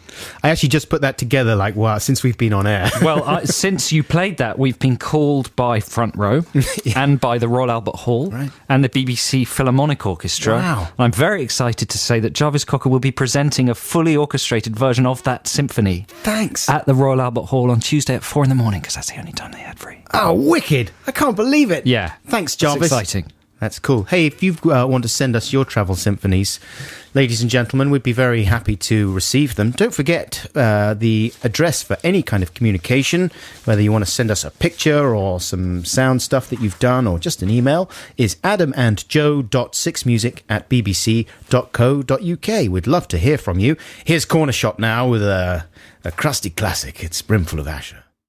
Sounds good, man. Yeah, Bobby Gillespie sitting in for Jarvis Cocker's regular Sunday service show here on BBC Six Music every Sunday at 4. And last week, I believe Jarvis was sent by Six Music to the BBC archive in Perivale, where he produced an incredible show where he was thumbing through the amazing archives they've got there. All the original vinyl, like the first ever vinyl records ever made. Is that still available to listen to on iPlayer? It is, yeah. It's a great show, that. But of course... it prompted, I don't know why I said of course, but it did prompt a letter in the BBC internal magazine, Ariel. You might have heard of that mag if you work at the BBC, which hundreds and hundreds of people do.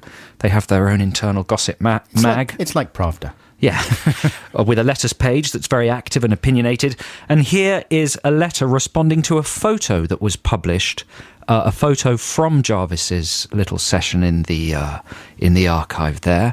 And this... listener and BBC staff member former BBC staff member who will remain anonymous, had a bit of a problem with the photo that was taken of Jarvis in the archive. What's the photo? The letter will explain. Here's the letter. This letter is headed Grubby Grooves. I was stunned to see the photograph of Jarvis Cocker firmly gripping between thumb and forefinger what was described as a music treasure. Ariel, April the 5th, from the BBC archives. When I was in the BBC in the 60s and 70s, such action... and he means grabbing a record between thumb and forefinger, such action would have resulted in a damn good telling off. We would have been expected to hang our heads in shame. From the day I arrived, we were told that we were never to touch the grooves of any record in case we damaged it. Not only am I astonished that someone like Jarvis Cocker is actually touching the grooves himself, I'm even more astonished that the BBC takes a photograph of him doing it. Now, if further proof is needed of falling standards, look no further. Oh. Former BBC staff member whose name I will withhold. So there's a photo of Jarvis gripping a record there between thumb and forefinger, and indeed all the thumb is on the rear and all four fingers are resting in the groove, and Jarvis is having a good look. You know, I'm a little surprised to see that myself. Well, I have to say, I pride myself on my technique of picking up vinyl records as well. You know, you've got a palms outstretched, and you just grip the very edges with the outstretched palms. Yes, and you can do a flippity flip. Right. You can just sort of spin it between the palms of your hands, or you can use the little hole in the middle, which has a name, doesn't it? The spindle? The sprutel. The sprottrel? The sprotrel. And you can just balance that on your finger, and you can do all sorts of Harlem Globetrotter-style manoeuvres without touching the grooves. It's the same as CDs and CD-ROMs. Well, I get very antsy-pantsy about DVDs. I wouldn't, if someone touches the surface of one of my precious DVDs, for instance, Pootie Tang, right, I will get very annoyed. Because it may cause Pootie Tang to skip in the future. While he's saying, sign your pity on the runny kind. Does anybody know what I'm talking about? Who's in Pootie Tang? Come on, everyone's in Pootie Tang. Sign your pity on the runny kind. Is that Keenan Ivory Wayans or something? No. Who's in that? I'll find out. Chris Rock. Anyway, yeah, I agree with you. I know you've got to you either grip it at the edges, on the very edges. You don't touch the surface, or you put your finger through the middle. That's a good rule for life in the general. Do you think the BBC should have more strictly enforced rules about such behaviour? Sure. I mean, I'm amazed. I know Jarvis is a professional groove tickler. Can we get Jarvis to respond to this at all?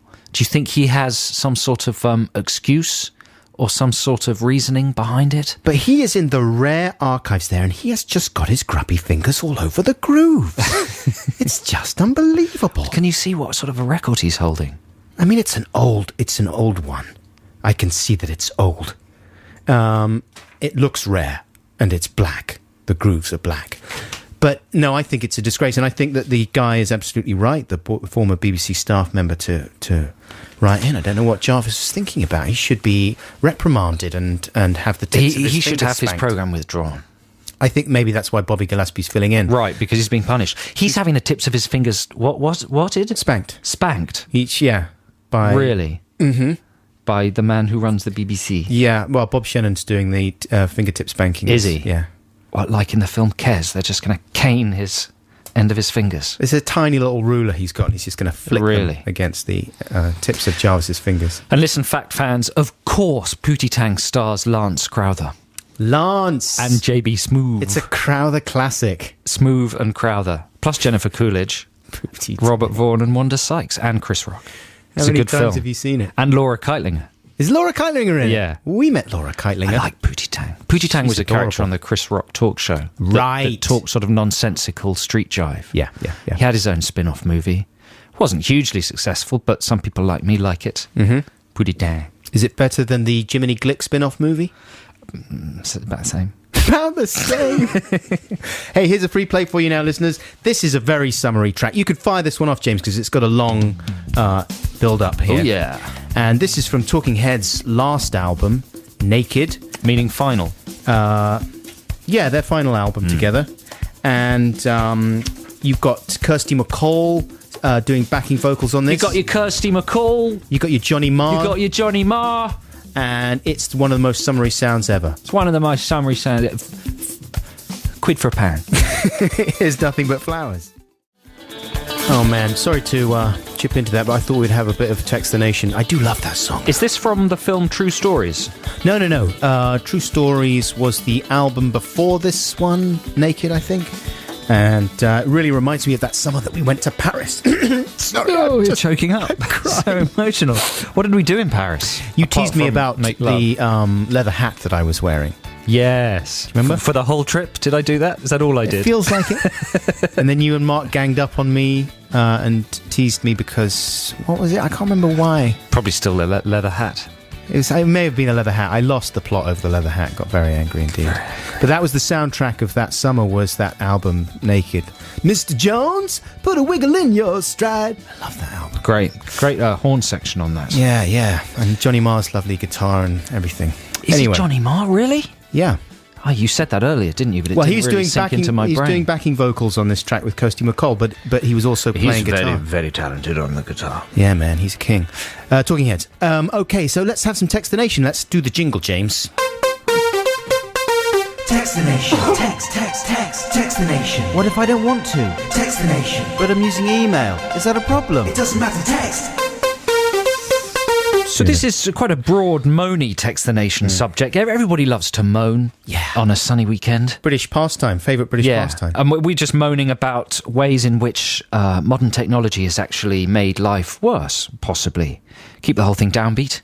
Yeah. You know what I mean? Modern bad feelings. Keep things depressing. You know, before you carry on, a thing, and this isn't a technology thing so much as just a modern phenomenon, is when you're reading an article and you're sort of, you're happy reading the article, suddenly you realise it's an advertisement feature. An advertorial. You just think, thanks very much! It's like you've just been slapped in the face by an ad man needing the Julies. Can you not usually tell, though? By the general tenor and the kind of... They're getting very sophisticated. But then sometimes, that's the thing, is you feel so embarrassed for not spotting it sometimes, There's always a slight difference. It's slightly differently laid out. But then sometimes you start reading it. Oh, yes, it's an interesting... Oh, it's an advertorial! Yes. Ruins your day. Here's an email from Rebecca in Bristol. Yes. Yes, I can see Very well. that. I think I understand. Very well. Out you go. Rebecca, she says, I hate it when I go to a gig and everyone in front of me is recording the act on their smartphone. All you can see are people holding up their phones throughout the whole thing. If you manage to stand in a place with a good view, you then have to worry about seeing past the smartphones. Some people record the whole show. It's ridiculous. Why don't people just watch the gig? It's so off-putting. Always draws my attention to the phone. I mean, I have to admit that what I do is I record a little section of my favourite song. Right, do you? Yeah, just because one day I've got it in my mind that I'm going to make a big montage of all my gig moments. But I know what she means. And then there's not a moment when you're going to watch back a little crappy movie that you've taken, however sophisticated your phone, where the sound is totally distorted. People upload them to YouTube the whole time. And you just see these super compressed movies that they've taken at gigs.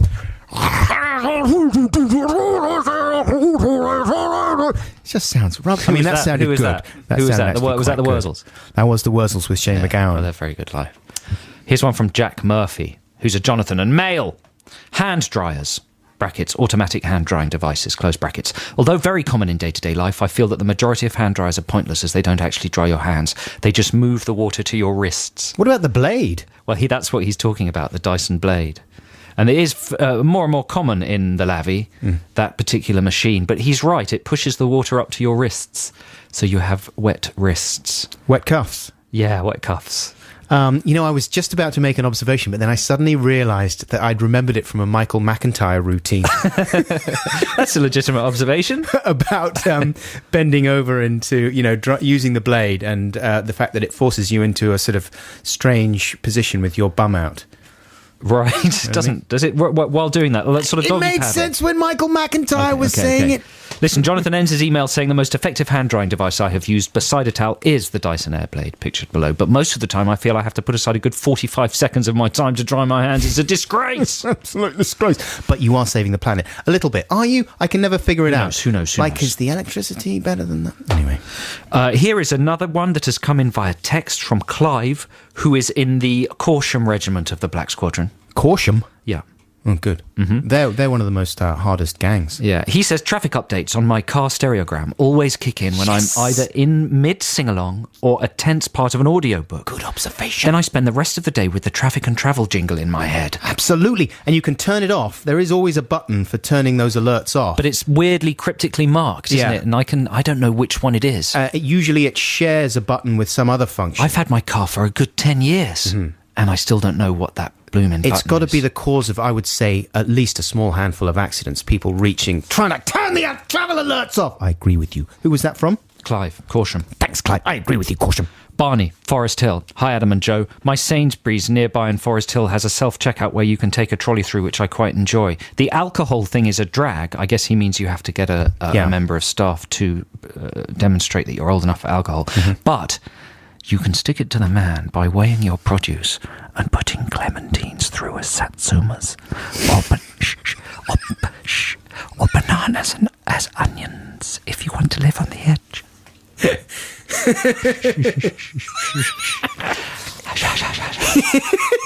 He gets out of the shop. Yes! Woo! In your face, man! They're not satsumas! They're clementines! Here's another one from Matthew Twist. That's a good name. Hi, Adam and Joe. I like to think that there are cameras secretly watching me when using the barcode scanner thingy in the supermarket. The quicker and more efficient I am, the more chance I will have of the manager seeing my potential and coming up to me after I've checked out and offering me a job due to my checkout skills. As yet, I've not been offered a job, but I am increasing my scanning speed in hopes of getting one. Thanks and bye, Matt. Wow, he set his sights really high there. He has. But that's a good way to incentivize yourself to use the machine well. Sure. Well, it's good to do everything in life as well as you possibly can. Who knows what kind of sexy partner mate might be watching your scanning skills? Look at the way he's scanning those packets. He's got full control of his barcodes. That's a gay man. What? Because it's a man watching another man doing the checking. Right. He's impressed by the barcodes. Yeah. And he talks like that. Imagine what he could do with my barcodes. Imagine what he could scan with a technique like that. Oh, unexpected item in the bagging area. Here's another one from Doris Wu. And Doris says... James is not looking happy. What's wrong with that? It's fine. It's fine. Everyone. That happens to everyone every now and then. Crunch and roll. Doris says on another point, my technology gripe, I've gotten these... Oh no, text-to-speech on your landline phone. Text-to-speech on a landline phone. I've got these from friends who send out mass SMX texts, complete with text speed. Yes. But it gets transcribed to my landline into Hawking by a robot whose first language is clearly not English. Listening to these is as fun and painful as reading a poorly translated manual. The first time I ever got one of those, it freaked me out. I didn't know what it was. and it was just a strange voice saying strange things from people. It was really scary. It was sort of it wasn't exactly Stephen Hawking, It but happens automatically if you send a text to a landline number. Does it happen totally automatically? I think it does, yeah. It's quite cool, isn't it? Are there cool uses for that? There must be. I mean, there must be people who just do that for fun. Surely there must be. That's your new voice. I don't know what I'm going to do with it. There's a lot you can do with it. Unidentified item in the bag. You have to be quite calm to do it because you have to reduce. You have to reduce the. No, I can't. I can't do it It's anymore. nearly Pierce Brosnan, isn't it? My name is Bond. James Bond. Unidentified item. Unidentified item in the bagging area. It's gone wrong. Listen, this is Adam and Joe on BBC Six Music. It's too soon for the news. No, it's time for the news. You're sliding to the news. Come on, let's. I like it when we fill, and it's exactly 12:30. You got 15 seconds. Well, listen, no hesitation, 15 repetition, seconds. and your time starts now. It is now time on Six Music for You would not do very well on just a minute. for the news. Here it is. That's Blackstreet and Dr. Dre with No Diggity. This is Adam and Joe here on BBC Six Music, your number one stop for hip-hop. Is it? Yeah. It's where all the hip-hop fans come. And we're going to do our super news segment now, as promised earlier, are we? Yeah, we're going to do a special news segment designed for your stories about travelling on trains and public transport. We unveiled the train jingle earlier, which we described, or Joe described as like being shot in the face with fun. Here it is again. Travelling tales, tales of travelling on a train or an automobile or an aeroplane. I want to know what's your travelling tales. All aboard the Skylark! Here is an email that came in from Sam, and this is about a game. Now, this email came in before we introduced our new law of declaring your gender with your name. So Sam is going to remain gender ambiguous. Bendy Sam. Dear Adam and Joe, I could relate strongly to the train stories that were told on the show. I've invented a little game to amuse myself on my journey to work. Excuse me. It all stems from the fact that some commuters want to take up as many seats as possible, and they certainly don't want anyone to sit next to them. Guilty. Through my research, I've found 3 major styles of seat blockage. Mm-hmm. These are, number 1, the classic bag on seat. Yeah. Number 2, the sit in the aisle seat with the window seat empty. Tick. Number 3, the large bag on the floor in front of the empty seat, as mentioned by Adam in last week's show. That would be the week before last or something. Yeah. Yeah? Mm-hmm. So they're all ways to try and block and obstruct and put off people from sitting beside you. I would like to make it clear, though, before I go any further, excuse me, I've got some sklunge, that when I do that technique, if anyone does want the seat, I will immediately remove my bags extremely fast, extremely. But the thing is that I've got so many bags when I travel, like I've got all my bike bags, so I make a big mountain, and I make it as off-putting as I possibly can. You're a nightmare. Sam then goes on to say, note, all of these techniques can be enhanced by the, quotes, fake sleep, a very powerful tool in the seat blocker's arsenal. Done it many times. They can also be used in combination. Now, the aim of my train game is simple. Hello, wait a second. Not that simple, eh? The aim of my game is simple. The aim is to sit in a blocked seat. I'm not so petty as to play this game when the train is almost empty, but if there are only single seats available, I will endeavour to sit in a blocked seat. The most satisfying situation is when I ask someone to move their bag off the seat, but the seat across the aisle is free. The confusion on their faces is priceless. And there's a free seat over there. Why is he making me move my bag? My simple answer to them is that they are selfish people that need to be punished, and the punishment is me sitting next to them for 20 minutes. Sam's a man. There you go. Sam. I also play this game on buses. Now, that's pretty cool. Don't you think? He's the fun ruiner. But no, he's the fun maker. He's taking a potentially difficult situation and turning it into a fun game for himself. Yeah, but then you don't... Then I'm You're the opponent in this game. I'm separated then from my bags. Yeah, but you've got Sam next to you. So I wonder how Sam deals with a very insistent... Because sometimes I would go... Actually, I've never done it, but I always think it. Why don't you just sit over there? Look, there's a spare seat right there. Look there. Sit there, would you? And how would he respond to that? No, I want to sit there where your bags are. Yeah, that's what he'd do. No. I say again, if it's busy and if anyone is hovering at all expectantly or looking around for a seat, whether there's one free elsewhere or not, I will remove. You're the my exception. bags. You're doing the right thing. Not many people do that. But I do admit certainly to all those techniques that he mentioned, but the fake sleep and the. That's the perfect email, though, for our new transport section. Yeah, wouldn't very you nice. say? Absolutely. Have you got one there? Yes, it's a little on the long side. Please try and keep your communications as concise as you possibly can. But this one was funny. It certainly reminded me of a situation I've been in a lot. Richard from St Albans. He writes, a couple of months ago, I boarded a Virgin train from Birmingham to London, sitting down at one of the nice window seats, facing onto a table. Love them. I got out my book, settled in for a nice read. Initially, I had the 4 seats all to myself. But at Coventry, a family got on, consisting of a mother, a young daughter, and 2 teenage sons around 13 to 15 years old. Ooh, the heart's sinking. The 2 boys sat opposite me at the table, annoying me already, while the mum sat across the aisle from them. For the next 20 minutes or so, the kid sat directly opposite me, rolled his eyes and head, made strange, quiet farting noises under his breath, hummed tunelessly, shuffled around in his seat, and basically annoyed the hell out of me. I thought, what the heck? I'm a 34-year-old man. I paid for this seat. I'm not going to put up with this aggravation the whole journey just for the sake of politeness. So I got up and I moved to a spare seat behind my original one. No problem. The mother immediately stopped what she was doing and loudly asked her son, Anthony, what did you do to that man? There followed a good minute of heated exchange between mum and son, while I stared out of the window pretending I was unaware of the conversation. Eventually, the boy's claims of innocence must have convinced his mum, and the focus shifted to me. Excuse me, said the mum's voice, quite angrily, obviously directed at me. Why did you move seats?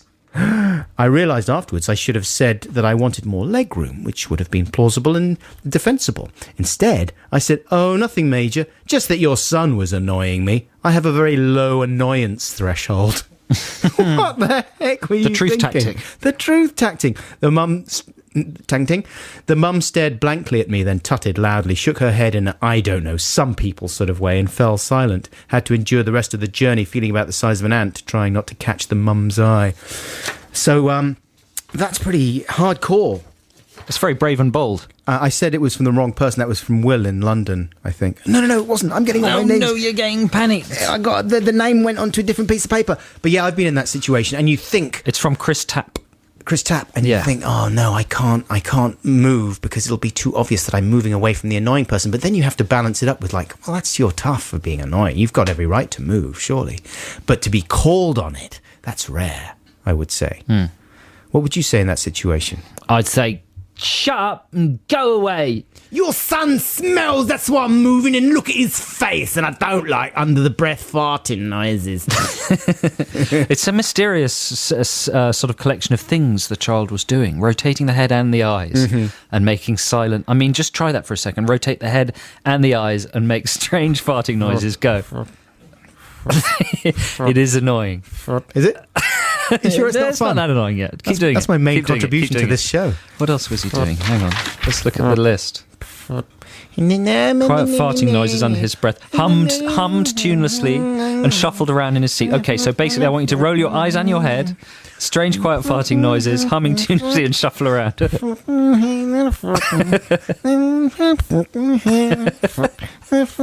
I want you on all my train journeys. You're wicked. Now, we're going to talk about Song Wars after this next track because we have to commit ourselves. We have to figure out if we're going to do this thing or not. It's 4 weeks into the show in 2011, still no Song Wars. Let's talk about it after the Arctic Monkeys. Yes, that was the Arctic Monkeys, was it? That was. It didn't sound exactly like the Monkeys. Did it? You know, they're just changing their sound willy-nilly there, as if they could do whatever they wanted. But listen, who cares? Because waiting in the antechamber through the whole show with an enormous retinue of security guards and bodyguards, it's been an enormous palaver here this morning at the castle. We're very honoured to welcome into the studio the Queen. Laura, blind a day, toss a lully, boy, noise in the skinny. Now, Your Majesty, there's a big event coming up next week, isn't there? Oh, blinder datas, Laura, lolly couple again, whizzing and willy kiting, it's a nice blinder data, Laura. There's a wedding, isn't there? It's a nice wedding, look, lolly willy. And Katie, what are you going to get the royal couple for their wedding present? I heard you might be getting them some bedding. Oh, lolly bit of bedding, what? For the wedding. Wedding bedding, that's a nice couple of lolly people getting married. Katie, Willie getting married, got some wedding bedding, Laura. And I hear they're... And I got a lolly thing you could put in the toaster, makes a face on the toaster. Willie and Katie on the toaster, lolly couple. That's good news. And I got a plate, lolly plate, with the face on the plate for the Willie and the Katie Willie. And the Katie face on the plate. And I'm gonna give it to us, this lolly couple of blinder data. Are you upset that the royal couple didn't actually meet on an episode of Blinder Data? A little bit. What kind of... You a priest, what kind of priest were you, boy? And the lolly couple, it would have been nice, but you can't have everything, a blinder data. You seem a little bit angry, Your Highness. Are you tense? Are you tense? No, I'm happy, lolly couple. Are you all right? I'm happy. Do you need to go? No, you gotta go. We kept you... You gotta go. We kept you waiting too long, didn't we? Lolly couple, blinder data, bye. There she goes. Wow, that was an interview with the Queen, a slightly irritable Queen, but then it is a very tense. She's got a lot on her plate. She's got a lot on her roll, on her collectible plate. And a lot of it's coming off onto the food, and it's got lead poisoning. Of the wedding, right? And do you get the feeling they're downplaying the wedding somewhat? There's not a lot of fever, is there? Wedding fever. I mean, I feel maybe like I'm not reading the right periodicals or watching. I think that it's so tricky for the royal family. They have to tread carefully. It's and so tricky for our family. So tricky. But they're walking the tightrope of public opinion the whole time, and they don't want to ram these celebrations down, people's throats. I cycled past Westminster Abbey yesterday, and there's an enormous changes going on there. Massive sort of stands being built and huge press pens, and they're searching through all the drains and the lampposts, checking for naughties. Illegal cakes, clementines being smuggled through as satsumas, that kind of thing. We thought that we would add to the festive fun by composing a little Song Wars thing. A mini Song Wars thing, just to break ourselves back in. And so don't expect too much, listeners. Mine's going to be very, very slapdash. It could be very short, almost like a jingle maybe. I only have Easter Sunday and Monday to do it. Right. And that's special holiday time. So I'm going to be lazy. So it might be kind of a karaoke thing, but we are going to get back into Song Wars. One way or another, you're going to hear that Song Wars jingle next week. A royal wedding Song Wars. And it's going to be a royal Kate and Willie Song Wars coming your way. So that's something to look forward to. That's a very fresh subject, isn't it? Yeah, it's topical. They're always the most fun ones. And I think, it really gets people talking. It really gets people united. And that's what this show's all about. Laura Blinder Data. Now you've got I've got a free play. This is Brand Nubian. They're a hip-hop band from the past. This has got a lovely sample from Roy Ayers' what's it called, his Sunshine one? Everybody Loves the Sunshine. Everybody Loves the Sunshine, yeah, but with some very good rapping on top. This is called Wake Up. Brand Nubian with Wake Up, brackets Reprise in the Sunshine. This is Adam and Joe on BBC Six Music. It's nearly time for us to go away. Wow. Some of you may be relieved, some of you may be sad, some of you may be indifferent, but it's Liz Kershaw coming up next. I mean, about us, not about Liz Kershaw. Everyone's going to be excited about the Kirsch. Sure. Who's she got on her? Has she got anyone? Because she's got like big guests all the time, doesn't she, Kirsch? Who's she got this week? They're doing something on Queens of the Stone Age. Oh, she'd never get Roger Moore. She hasn't got the Queen, though, has she? Oh, the Queen. Or Roger Moore. Thank you so much for listening, everybody, and thanks for sending in all your texts and emails. Don't forget, if you want to respond to Text the Nation, there'll be Retro Text the Nation in the show next week that will be going out live from 10 a.m. to 1 p.m. here on BBC Six Music. You can listen again to this week's show via the iPlayer, or you can download the podcast, which has all the good bits in it only, and new bits at the beginning and end. Yeah, and in the middle. And in the middle. And we got an upset message from someone saying, it's all about Black Squadron. What about the people who listen to the podcast? I mean, that's old news. I don't know how you missed that. But there is Pod Squad. and they are a special... I've got a letter about that I'll be reading out in the podcast. Okay. Yeah. So, you can download that tonight, I think, maybe. Or it might be tomorrow, but you can check it out tonight. Thanks for listening. Happy Easter. Have a great weekend. Lots of love. I love you. Bye!